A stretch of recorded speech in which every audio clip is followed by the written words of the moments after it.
রনি এখানে কি বলছে, রনি তার ব্যবসা প্রতিষ্ঠানের জন্য পদ্মা ব্যাংক হতে 5 বছর মেয়াদি 20 লক্ষ টাকা ঋণ গ্রহণ করছে। তাহলে পদ্মা ব্যাংক থেকে কয় টাকা ঋণ গ্রহণ করছে? 20 লক্ষ টাকা। কয় বছরের জন্য? 5 বছরের জন্য। ওকে ফাইন, ভালো কথা। এই ঋণের জন্য তাকে প্রতি বছর 12% করে কি দিতে হবে? সুদ দিতে হবে।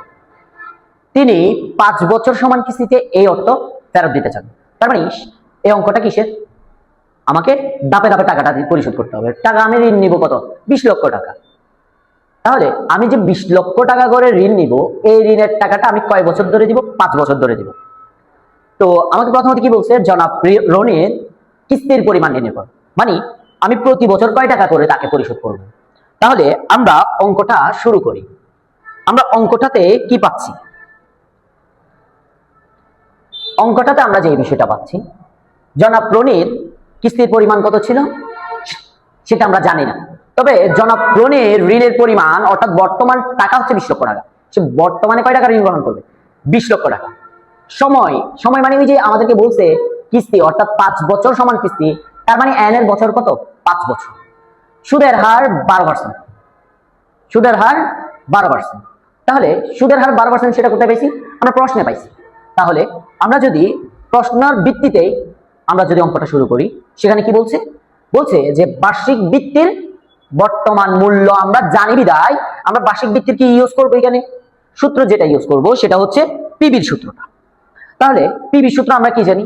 পিবি ইজ ইকুয়াল টু, যেহেতু এটা ওএ মানে কি অর্ডিনারি অফ অ্যানুইটি, মানে হচ্ছে সাধারণ। তাহলে সাধারণ বর্তমান মূল্যের কিস্তি সূত্র যদি আমরা দেখি, কি বলছে? a into 1 minus 1 divided by 1 plus i to the power n। এখানে 1 প্লাস i আসবে না। কেন আসবে না ভাইয়া? কারণ এখানে আমাকে প্রশ্নে কোথাও বছরের শুরু কথাটা আসেনি। দ্যাটস ওয়াই আমরা এখানে 1 প্লাস i এর মান আনবো না। তাহলে আমরা শুরু করি। পিবি ইজ ইকুয়াল টু আমার মান বলে দিয়েছে 20 লক্ষ টাকা, অ্যানুইটির মান আমাকে বলেনি। অ্যানুইটির মান আমি এই সূত্রটা প্রয়োগ বলছে বলেনি, তাহলে অ্যানুইটি যেহেতু বলেনি আমরা অঙ্কটা কিভাবে শুরু করব?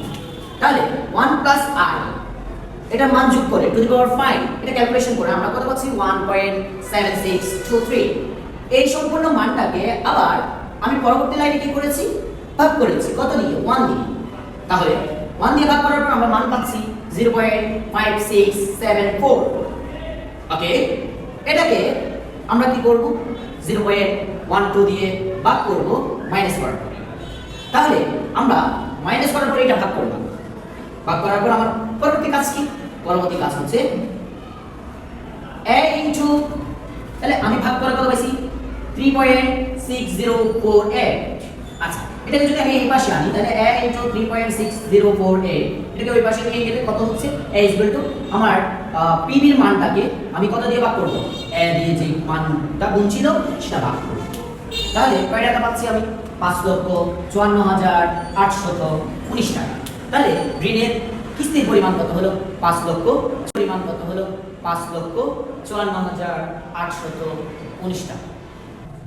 ধন্যবাদ। আজকের ক্লাসটা আমরা সমাপ্ত করতে পারলাম পূর্ণাঙ্গভাবে, এবং আমরা পরবর্তী আরেকটা গুরুত্বপূর্ণ টপিক নিয়ে আলোচনা করব। সে পর্যন্ত পাশে থাকুন।